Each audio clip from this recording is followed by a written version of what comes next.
What's happening? I want to let y'all know. Welcome to Mr. Parker's Neighborhood, and today is a special show. As you can see, I'm in an all blue mood. I got the blue moon behind me, crescent moon. It don't mean much to some of y'all, but my guests know what it's all about. And I'm gonna also just introduce to someone, present to others. My brother, not only with Phi Beta Sigma, not only with the I'm gonna leave that alone too. I gotta work it out with all that. But Suburban North Zone, St. Louis' own, Mario Johnson. What's up, my brother? What's up, Fred? What up, Sigma Parker in the house? What's up, baby? Oh, man, it's all great. But, man, I'm going to let you know, boy, I appreciate everything about you and doing my research and getting my stuff together. Brother, we so much connected. It's crazy. Oh. I'm gonna start you off first. You know when the first time we ever met? No, man, you got me. You got me right there, man. I know the first time I remember, man, playing against you in football at Riverview, dude. Ain't nobody gonna forget Cecil Parker. We met before that. Oh wow! I met you for the first time. You might have been, I want to say, 11 years old, and you played for the Jaguars. Oh, yeah, baseball. I played with the Bulls. Yes, sir. I was with the Bulls. Oh, wow. Hey, and you know, I'm glad you put it up. I found a picture of you with the Jaguars that you had put on your stuff. And I'm going to put mine and your picture side by side, and you're going to freak out when you see it because we the same. We was the biggest Negroes on the squad in the middle. That was crazy to me. I said, wow. I said, okay, yeah, we was the same spot at that time. But man, like I said, and then I think we probably played each other once because y'all was younger than us. But then the year we came together and won the Tri-State with Albert Jr. and Willie and Smokey and all that, you didn't come. I think you might be doing football. You might be starting your transition to playing football in regular. But I was like, dang, Mario was with the Jaguar. That was him. That was the big little dude. Yes, sir. Yes, sir. And I mean, man, y'all had a squad of players on there. And like I said, when Junior came over, and I met Junior for the first time, it threw me off because they were like, yeah, that's Albert Jr. I said, okay. So yeah. He came to baseball practice. When we leave here, he got basketball practice. And then he got football practice in the morning. I'm like, dude, are you the truth like that? And they said it was. And later on, we found out, oh, Junior was the truth. Albert Thomas Jr., we want to say, what's up to you? I'm going to get you on here too. But yeah, man, so as a young cat, hey, you was doing baseball, big pieces. You was the big bat. Oh, man. Hey, man, listen to this. I used to have fun, man. I had a lot of fun. Hey, man, big shout out to Rick Wilson, who was our head coach. Yeah. At the time, man, I love him to death. Man, you got, there's so many people that was on with the Jaguars with me, from Albert Jr. to Willie to I don't know if you remember Big Freddie Stuckey. Stuckey was on there. Fred. Yeah. Yeah, that's my dog. And Greg Norman, he was on there. Greg Terrence Vincent. I mean, we had some players, man. We had some players. Did. And then and the thing about it was that later on, as we got into high school, that's when half of them, the football thing was on a whole nother level to where, again, man, that was the time growing up where when you played little league sports, it didn't matter where you came from. You came to the city because you knew down there you was playing with the best of the best. And then when you got to high school, you sitting back to my, Oh snap! That's so and so. We played ball. And that's so. So it was the whole rivalry thing was different for us because we was brothers on the field because we played during the summer together.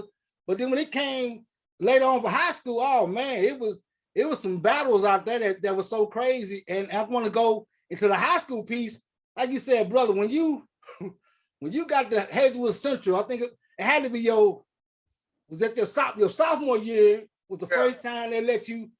Man, we looked up, they talking about, yeah, they got a big running back. Now Darius and them was over there already. We was ready for Darius, and we was like, all right, cool, we got Darius and them. And then they said, yeah, they got the young boy they bringing up, Mario. And I'm like, nah, I ain't paying no attention. I'm like, wait a minute. We was like, the lineman? So like, yeah. All right, well, that's a lineman's dream was to run the ball.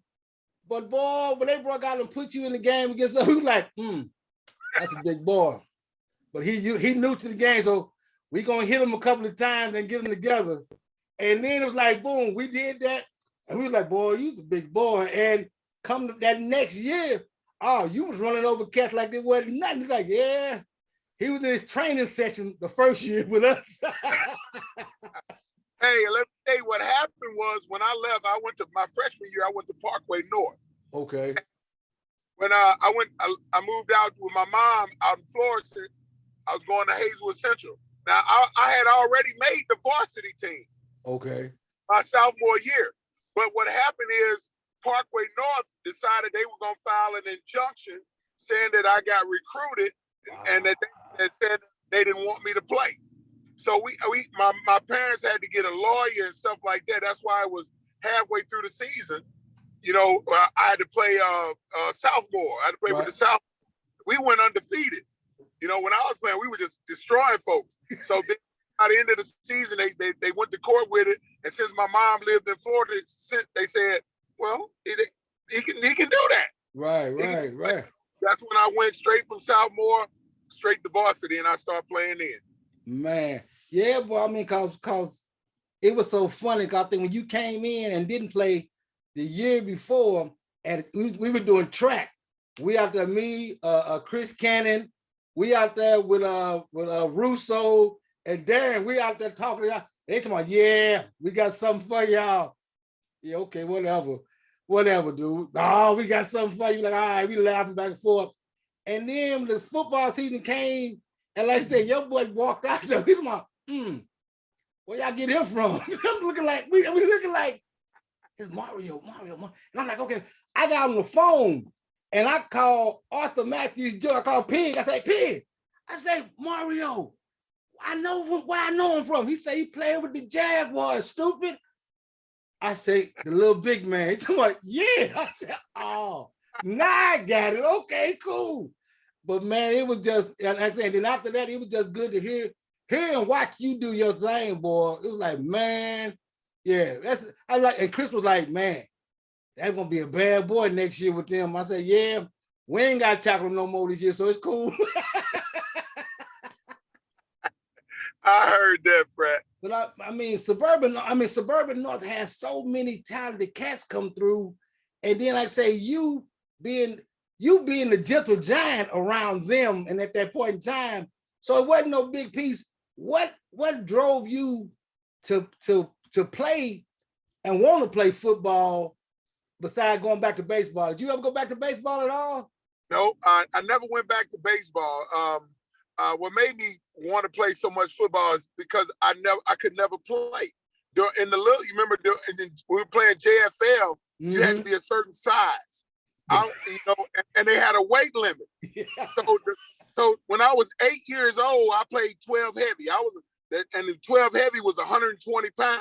Yeah. I was 118 pounds at 8 years old. So that first year they let me play at 8 years old, I played 12 heavy. Now that next year I was 135. Easy 135, so I'm 9 years old. That's 12 heavy. I mean 13. That's as big as you could go, was 13 heavy. Yeah. Right? And so they came up with a rule because I was so young that you could only play, so I could only play 1 year up and weight limit. I could never make that weight limit. Gotcha. So I had to come up with something which was baseball. Got you. Okay. They explain. I was wondering, boy, because like I said, I remember I ended up having to play a year up because I was 7 ounces overweight at the weigh-in thing. Because Arthur Matthews sucking me into drinking some water. We at the weigh-in, man. We sitting there sweating. He's like, let's get some water. You get some, I get some. All right, I got some. Came back. He's like, all right, time to weigh in. I look at to get your water. No, I ain't getting none. Ain't this about nothing? We get on the scale, 7 ounces overweight. You got to go. Did you get some water? I'm like, yes, sir. Didn't I tell you I don't drink? But pick. Yes, sir. So I ended up playing up a year and ended up playing with Randall Sally, Ron Porter, Wesley Cooper, all them. And I'm like, man, I ain't playing up here with these cats. And that was my first year organized ball. I'm like, So, man, got that first hit in. They said, all right, come on. I was good after that, though. It's after that first hit. It's like, oh, I love this sport. This is it. And I was leaving baseball alone. So they talked me in, come on, play baseball. It ain't physical enough for me no more. Yeah. Baseball, it wasn't physical enough, man. I had so much fun playing football. Baseball just wasn't it no more. Even though I love baseball, yeah, physicality wasn't there. You know what I'm saying? Man. Now you was there with TV, Tony Van Zandt. Oh yeah. Now how was that, man? Man, the best running back that I'd ever seen in my life, bro. And I'm not gonna tell you no joke. That joker was a beast. Yeah, y'all. Yeah, we played him, so I know that one. I just wanted to know how it was to be on the squad with him. Man, it was lovely because we knew that any block that we made, if we could spring him and give him that one little step, it was a wrap. He was gone. Yeah, you know? Yeah. And that's what was so enjoyable about blocking for him because hell, without our blocks, he got once he get through that line, hey, he gone. So and then he running behind me too. Now that's the thing that people don't understand, and it makes me mad, but people don't realize that you ain't getting a 2,000-yard running back or a 3,000-yard passing quarterback without us. That's right. Without a line, you ain't got nothing, man. But we don't get that kind of credit. No, man. And our line was huge too, man. Yeah. Hey, when I was back there running the ball, hell, I'm a 270-pound running back. Our line was 260. I'm thinking, okay, the line 260, I'm 270. Oh yeah. And the thing was, like when I told my coach, I said, Coach, when Tony left, then we had Chavis Ferguson, then we had David Mays and stuff like that. I told him, I said, when we had to come play Riverview for the second time because y'all beat us the first time. That was the first time that we ever lost. A regular suburban North game. Mm-hmm. When I was playing. We lost to dang on Riverview. We ain't never lose my whole 3 years of there except when we lost to Riverview. I went to the coach. I said, Coach, if you put me at running back, I said, I got a running start. I said, at fullback, I'm only 3 yards away from the line. I said, I'm not at full speed when I hit the line, and they can get me. I said, but if you put me back at running back, which is 7 yards behind the line, I said, by the time I get to the line, I'm at full tilt. And if anybody in my way, they gonna get hurt. Yeah. Because I'm either run them over or I'm gonna fall 3 yards. It ain't gonna matter. Either way it goes, you get some yards. And he thought about that. He said, okay. So that's when we started. That's when they put me at tailback. So we played y'all the second time at Riverview. I started out at fullback the first 2 series. Okay. And we didn't do nothing. Y'all was creaming us. And coach said, put that boy back there at tailback. Let's see what happens. And from that point on, it was rocking and rolling. Yeah, man. Like I say, again, now that was the best move that they could have made is when they listened to you and put you back there. Cause like I say, when it came down to it, them 80s, man, that 84 to 87, you wasn't talking about nothing but Riverview and Central. You threw Eastern there, but I mean, everybody was like, okay, that's a good game, but no, it's gonna come down to them two some way, somehow. And man, it was just great. Now, what made you choose Mizzou? Man, I chose Mizzou because my brother was there. My brother had already gone to Mizzou. Tony Van Zant had already gone to Mizzou. I was not gonna go to Mizzou. You know, the big word was around there, man, I hope he don't go to Mizzou. And I was like, I ain't going. I am not going to Mizzou. Yeah, that was our thing. Yeah. Yeah, I took my visits. I went to Pittsburgh because Craig Hayward was just ready to graduate. I went there to go see Craig Hayward because they put me at running back. Pitt said, you know, let you run the ball because Craig Hayward. So I went to Pitt on a recruiting trip. I went to Oklahoma on a recruiting trip. I went to Colorado. I love me some Colorado. And then I went to Michigan also. I went to Michigan with Bo Schembechler up there because I got to see Big Jumbo Elliott and I forgot the little running back. They had that little running back that played with the Giants. So in my mind, I was going to either go to Colorado or Michigan. Okay. So I was set on going to Colorado or Michigan.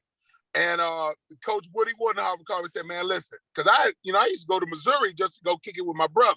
Right. He said, when you coming out here kicking it with your brother, it's totally different than if you come on a recruiting trip. I was like, man, I don't want to come to no recruiting trip to Missouri. I've been to Missouri so many times. What else think I'm stuff? Right. So I said, okay. So I picked that as my number 5. I went to Missouri, but in my mind, I was going to Colorado. Signing day, I was going to Colorado. Boy, then Coach Woody Woodenhofer had my brother call me and say, man, I really would appreciate if you come play with us, man. We get to play together, this and that. And you know how emotional I am. Yeah. Man, I got to crying and shit. My brother want me to play with him. Yeah, he want me to play with him. And I said, fuck it, I just go to Missouri. Yeah. So I went up there, and that's why I was crying. I still got a picture of it. That's why I was crying when I was saying that, where I was going. They were asking me on the camera, where was I going? I said I was going to Missouri, but I wanted to go to Colorado. I was going to go to Colorado. Oh, man. Well, like I say, I'm glad you went to Mizzou because going to Mizzou, you became a member of Beta Sigma. That's right, baby. The greatest fraternity in the world, if you didn't know. And wait a minute. And okay, now continuing. Now we know we play baseball. We know we play football against each other in Suburban North. Then found out that you played Sigma after you graduated, but then found out that you played same time as me, spring 91. That's right, baby. Spring 91, baby. 4:36 a.m. all day long. I don't know if I was supposed to say that, but anyway, it don't matter. It's too late. I'm in the house. It's too late. So I'm like, man, this cat here. And to add one more piece, when your birthday, man? January 30th. And that makes you an Aquarius. Yes, sir. Yes, sir. February 13th. Boy, look here. Oh, yeah. See, so, I mean, that's the connection back and forth been so crazy. And then, like say, for you to get that year at Mizzou, and then how did it feel to hear in the end that the New York Jets want Mario Johnson? Man, listen to this. I was supposed to go in the top 4 rounds, but what happened was I had tore ligaments in my ankle. Okay. So when they came out to do when I went to the combine, I had torn ligaments in my ankle. Oh, so I took the boot off at the combine to run the 40 and stuff like that. I hadn't run in weeks. Right. Stuff like that. And so I ran a horrible time. Okay. Right? Because I'm just taking my foot out of cast. Right. I'm trying to run. So then, after the combine was over with, they said they knew that something was wrong. They came out to Mizzou. And they was like, man, would you like to run the 40? I said, yeah, man, I got to run the 40. And then when I ran that 40, I ran an amazing time. I knew I ran something 4-something. I ran 4-something. And they was like, oh, hell, bam. And it was a wrap from that point on, But, man, I'm just grateful to just even go.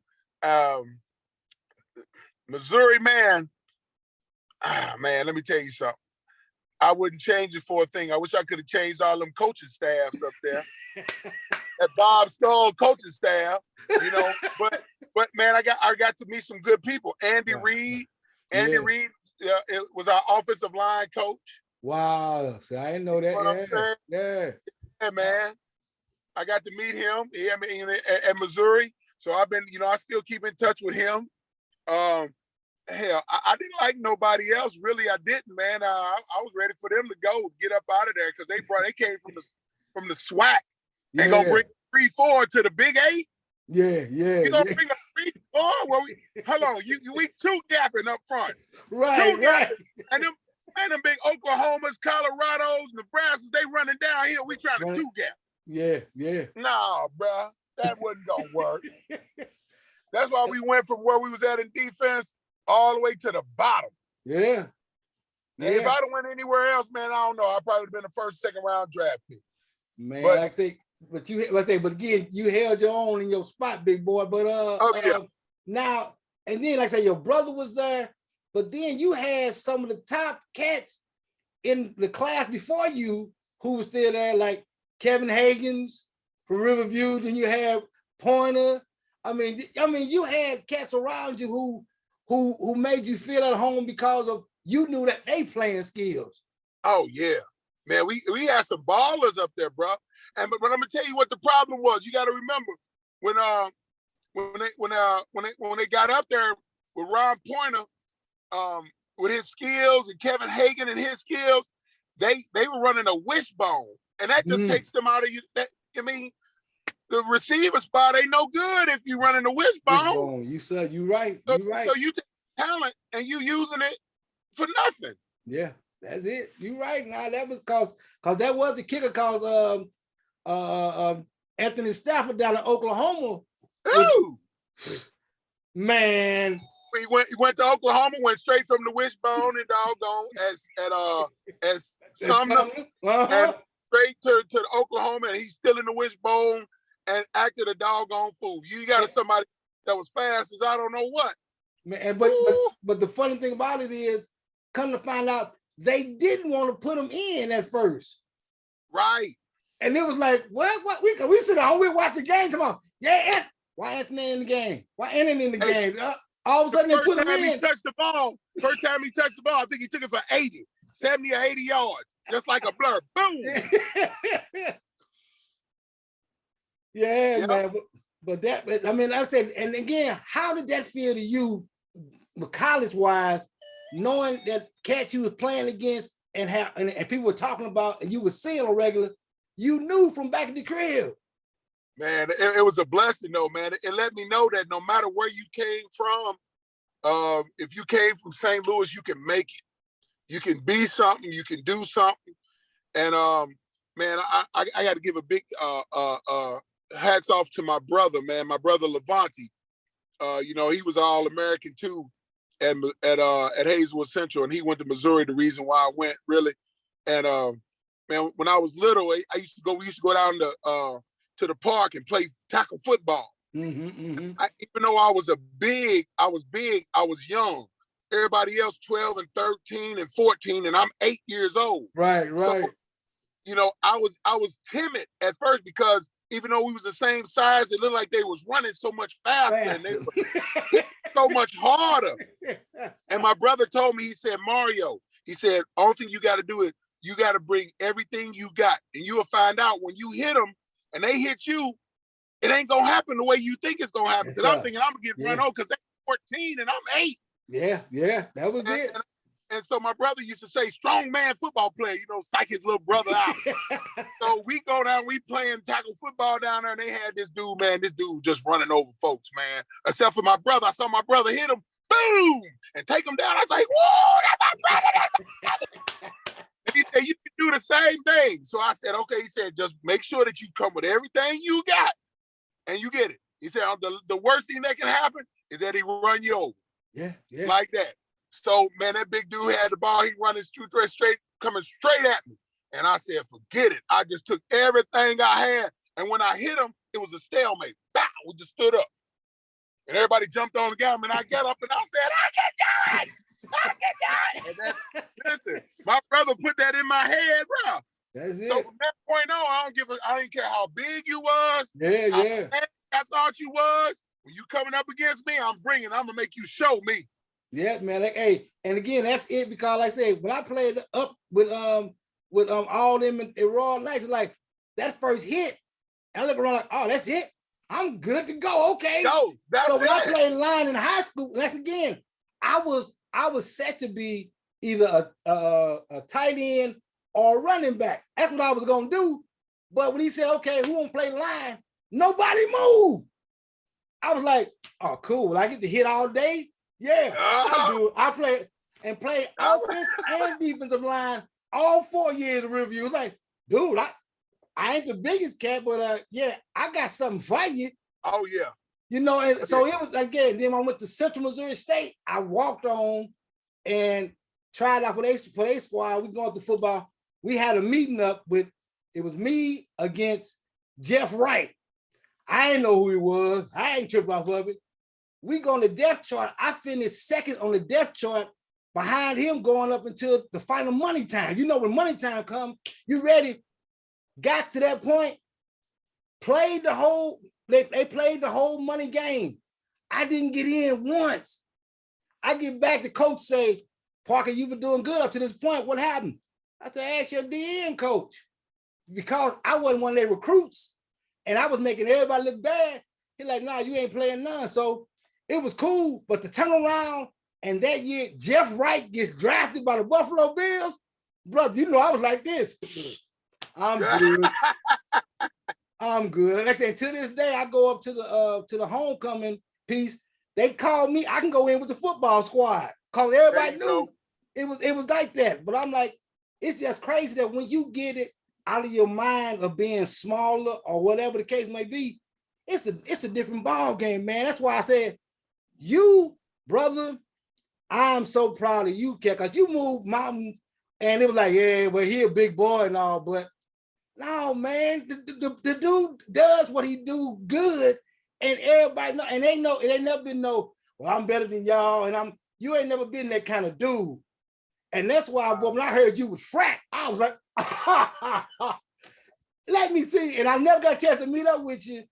And then you threw a party, a couple of years, it was a Super Bowl party. My phone rang off the hook. Cuz called. Cuz, guess what? I said, what? I was up there with Mario. I said, oh, how you hobnobbing with Mario? What? He's my, man, I don't know how we got together, but he said, Chris Cannon, come on through and holler at the party. I'm like, that's right. And I was like, dude, I said, okay, thanks, man, we had a great time. And from that point on, I was trying to catch up with you. And then the Mo Mob piece kicked in. And it was like, hey, see, Mario, what's happening, baby? And I mean, it's just been a beautiful thing. And I say, time does things to where we don't understand how stuff go, and we don't understand the circles we run into. But when God make a move, man, it's like, hey, when you move in the right direction, the right people line up with you. And I want to say, man, I'm so glad that I'm lined up and we brothers all the way through. Man, hey, I'm more proud that y'all my brothers, man. You don't know how much I looked up to y'all. Man, listen to this. God just put me in a situation, and he gave me a little size, he gave me a little strength, you know, but he kept me very, very humble, bro. Very, very humble. And that's why I love you. That's why I love Chris Cannon, because y'all some good brothers, man, because a lot of guys are not good brothers. You know what I'm saying? You can't to a lot of people because they think they so big and so bad. Man, we just down to earth. We can kick it anytime. I love y'all, man, and I really appreciate you being my brother, man. Always been a good dude to me. I love you. Go Mob.